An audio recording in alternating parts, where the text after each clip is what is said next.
आज मैं आप सबसे मुखातिब होकर के विश्व आर्य समाज के बारे में कुछ कहना चाहता हूँ। ये कोई नई विचारधारा नहीं है। ये पूरी की पूरी आर्य समाज के संस्थापक, उसके प्रेरक जो महर्षि दयानंद है, उसके ऊपर आधारित है।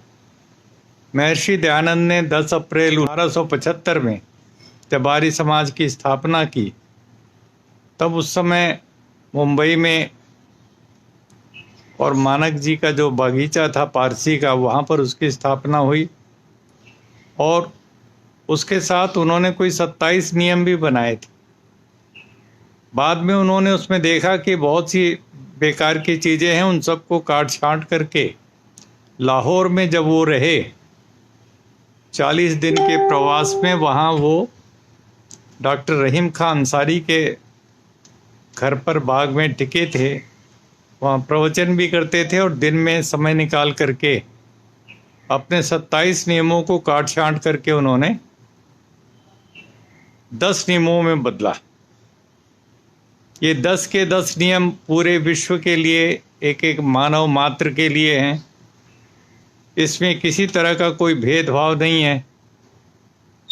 केवल मात्र यदि किसी को थोड़ा सा हो सकता है, वो गलतफहमी की वजह से वो वेद के बारे में, जब वो कहते हैं वेद सब सत्य विद्याओं की पुस्तक है, वेद का पढ़ना पढ़ाना सब आर्यों का परम धर्म है आदि, तो उस वेद के बारे में भी उनकी जो अपनी मान्यता है कि वेद जो हैं वो सार्वभौमिक हैं, सार्वकालिक हैं और उसका किसी एक देश, किसी एक समाज से कोई ताल्लुक नहीं है। तो ये यदि स्पष्टीकरण हो जाता है तो सारी दुनिया को, यदि हम वसुधैव कुटुंबकम के आगोश में लेना चाहते हैं और उसके लिए हमें कोई एक आधार चाहिए, तो ये आर्य समाज के 10 नियम हैं। और इन नियमों में पूरी तरह से वेदों को निचोड़ करके रखा है इन्होंने। और इस आधार पर हम देखते हैं कि हम आर्य समाज का जो गठन हुआ, उसके बाद महर्षि दयानंद तो ज़्यादा दिनों तक जीवित नहीं रहे, केवल 7-8 साल के बाद वो चल बसे। उसके बाद जो लोग उसके उत्तराधिकारी बने, विरासत में जिनको मिली, वो उन 10 नियमों को ही आधार बना करके चलते रहते। तो आज हमारे बीच में न जाने कितने कितने वेद को मानने वाले भी होते, हिंदू, मुसलमान, सिख, ईसाई भी होते। हालांकि उनके अपने जीवन काल में हम देखते हैं कि बहुत से ईसाइयों के साथ उनकी बातचीत थी। मैडम ब्लेटवस्की और कर्नल ऑलकॉट को उन्होंने बाकायदे परोपकारिणी सभा का सदस्य भी बनाया। और एक पादरी स्कॉट थे, फादर स्कॉट, उनके साथ बैठ के काफ़ी चर्चा वगैरह की। फैजुल्ला खां की कोठी में ठहरे वो जोधपुर में। और इस तरह की तमाम इतनी बातें हैं जो आर्य समाज की स्थापना हुई, उसमें दान भी अल्लाह रखा रहमतुल्लाह सोनावाला का आया। तो इस प्रकार से हम देखते हैं कि हमारे समाज को पूरी तरीके से एक साथ जोड़ करके महर्षि दयानंद पूरी दुनिया को संसार का उपकार करना इस समाज का मुख्य उद्देश्य है, ये मान करके उन्होंने आर्य समाज की स्थापना की। अब इसको 145 साल पूरे हो गए और 145 साल की उपलब्धि में हम बहुत बड़ी बड़ी बातें, जिन पर हमें गर्व करना चाहिए, लेकिन कुछ ऐसी कमियां भी हैं जिस पर हमें सोचना चाहिए कि हम कहाँ पर सिकुड़ गए, संकुचित हो गए, संकीर्ण हो गए, सांप्रदायिक हो गए। और वो यहीं पर आकर के सवाल उठता है कि इतने सालों में हमारे बीच में कोई मुस्लिम सदस्य क्यों नहीं है। जब महर्षि दयानंद के विचार और 10 नियम सबको जोड़ने वाले थे, वेद की विचारधारा मानव मात्र के लिए है, बल्कि उसमें हिंदू शब्द ही नहीं है। मनुर्भव मनुर्भव मनुष्य बनो, ये बार बार मनुर्भव की बात कहता वेद, न कि हिंदू भव या मुस्लिम भव। तो इस प्रकार की संकीर्णता हमारे अंदर आ कैसे गई?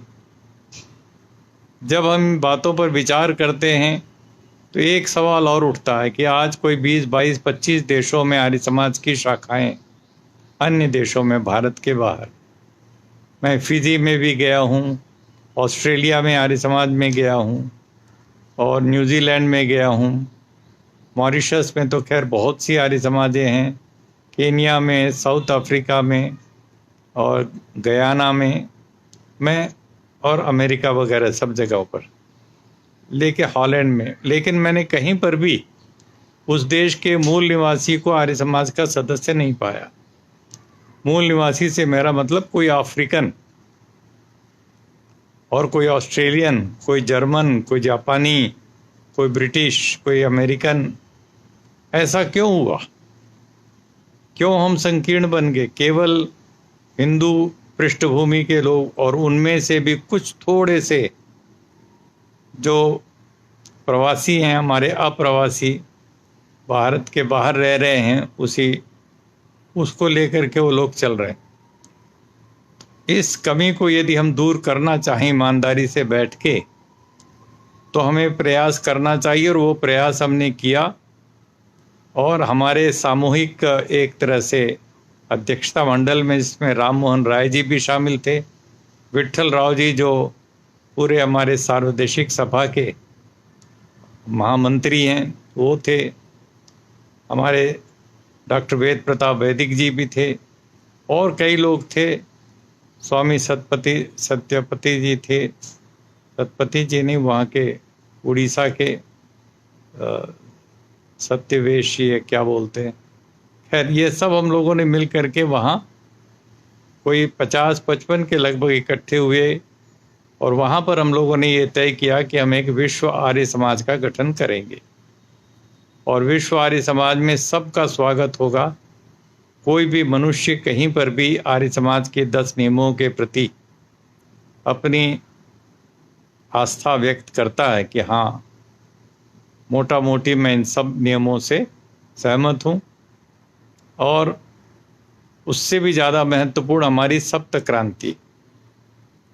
जब तक हम जातिवाद मुक्त समाज नहीं बनाते, नशा मुक्त समाज, और जो विषमताएं हैं गरीब और अमीर के बीच में, स्त्री और पुरुष के बीच में, इनको ख़त्म नहीं करते, साथ में वैज्ञानिक चिंतन को बढ़ावा देते हुए अंधविश्वास, पाखंड आदि पर सवाल नहीं खड़े करते, तो फिर आर्य समाज का मतलब नहीं रह जाता।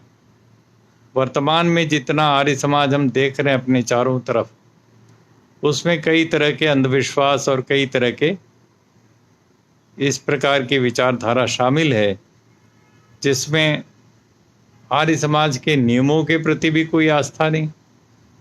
महर्षि दयानंद के जीवन में जो कुछ उन्होंने किया तो वो भी नहीं है। अब ये जो सवाल किया है हमारे मित्र दीपक कुमार कोहली जी ने कि जाति तुम्हारे वेद देते हैं, ये वेदों के बारे में माना जाता है कि पुरुष सूक्त जो हैं वेद में, वो हमारे जातिवाद के जनक हैं, शुरुआती। लेकिन ये बहुत गलत है। इस भ्रम को दूर किया था महर्षि दयानंद ने अपने वेद भाष्य के माध्यम से, और उसमें कहा था कि जो ब्राह्मण क्षत्रिय वैश्य की बात है वो जन्मना नहीं है, न मनुस्मृति में है, न और बाद में कभी था। ये व्यक्ति के गुण कर्म के स्वभाव के अनुसार है, और व्यक्ति स्वयं चुनेगा मुझे क्या बनना है, कैसे रहना है, किस आचार संहिता का पालन करना है, उसके अनुसार उसको एक अलग से वो पैदा होती। तो ये जो सारी बातें हैं, ये हम समझते हैं कि वेदों में नहीं है, महर्षि दयानंद के विचारों में नहीं है, और हम तो ये मानते हैं कि हमें जातिवाद मुक्त समाज, अर्थात जन्म पर आधारित, एक बच्चा पैदा होते ही ऊंच हो जाता है, एक नीच हो जाता है, ये हमें मंजूर नहीं है। ये हमारी सप्त क्रांति का सबसे पहला बिंदु है। 7 क्रांति के बिंदु समाज को पूरी तरह आमूल चूल बदलने के लिए, और उसमें सबसे पहले हमने रखा है जातिवाद मुक्त समाज अर्थात एनाहिलेशन ऑफ कास्ट, बाबा साहब अम्बेडकर ने जो बात कही थी। तो मैं समझता हूँ कि आर्य समाज और वेद कहीं पर भी कोई जन्मना जातिवाद को नहीं मानते, और इसलिए हमारी जाति पूरी मानवता की, हम एक जाति हैं, मानव मात्र एक जाति है, एक रेस है, लेकिन अलग से जो हमने बना रखा है, जन्म से ही कोई ब्राह्मण हो जाता, क्षत्रिय हो जाता, ये सब बातें हम नहीं मानते। और इसीलिए आर्य समाज में बड़े बड़े ऐसे लोग भी हैं जो पंडित कहलाए। पंडित चिंतामणि वाल्मीकि थे, लेकिन वो पंडित कहलाए, और हमारे बड़े अच्छे मित्र थे, दिल्ली के हरिजन सेवक संघ में रहते थे, और मैंने कई बार उनके साथ देश विदेश की यात्रा भी की। बड़े अच्छे विद्वान थे। इस तरह से बहुत सी बातें। मनुस्मृति क्यों जलाई, किसने जलाई? हमने तो जलाई नहीं। मनुस्मृति में जो बातें हैं उसमें कुछ चीज़ें मिलावट कर दी गई, जिसको स्वामी दयानंद ने कहा ये प्रक्षिप्त है।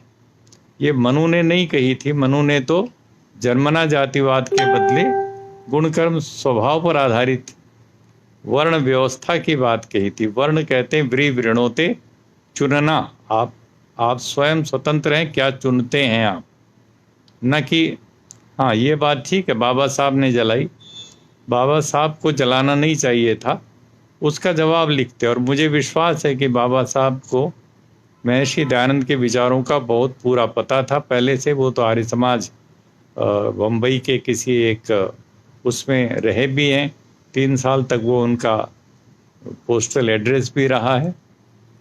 कुल मिलाकर के मैं आज इस बात पर तो नहीं जाऊंगा कि किसने क्यों जलाई, बहुत से कारण होते हैं अपना विरोध जताने के लिए, लेकिन कुल मिलाकर के आज हमें ये मानना पड़ेगा कि जो भी जातिवाद जन्म पर आधारित व्यवस्था दी गई कहीं पर भी, मैं तो कहूँगा कहीं पर भी किसी ने भी दी, वो पूरी तरह से अवांछनीय है और हमें अमान्य है।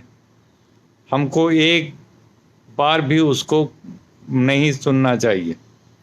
और इस आधार पर मैं स्पष्ट करना चाहता हूँ, शुद्ध मनुस्मृति का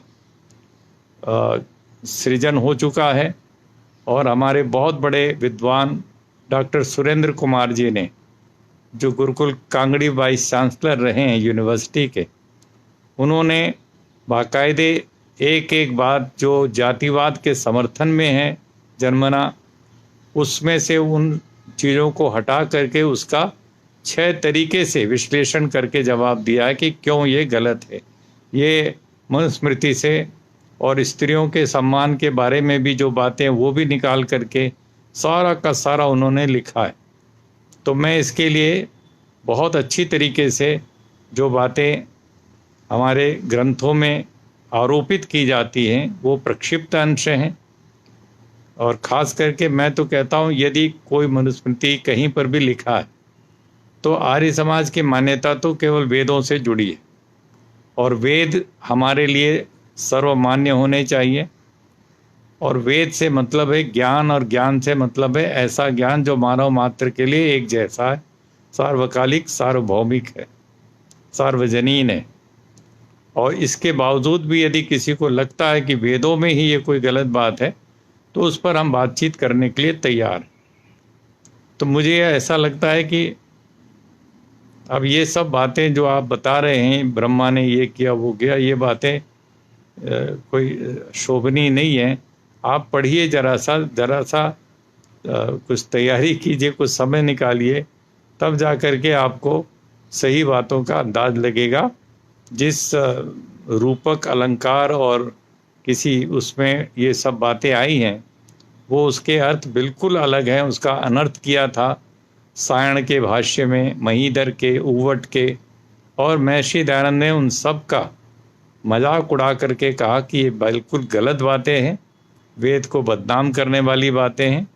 और इसलिए उन्होंने निरुक्त पर आधारित, पाणिनि के व्याकरण पर आधारित उन्होंने अपना वेद भाष्य किया, और उस वेद भाष्य को ही हम मान्यता देते हैं जो महर्षि दयानंद द्वारा किया गया।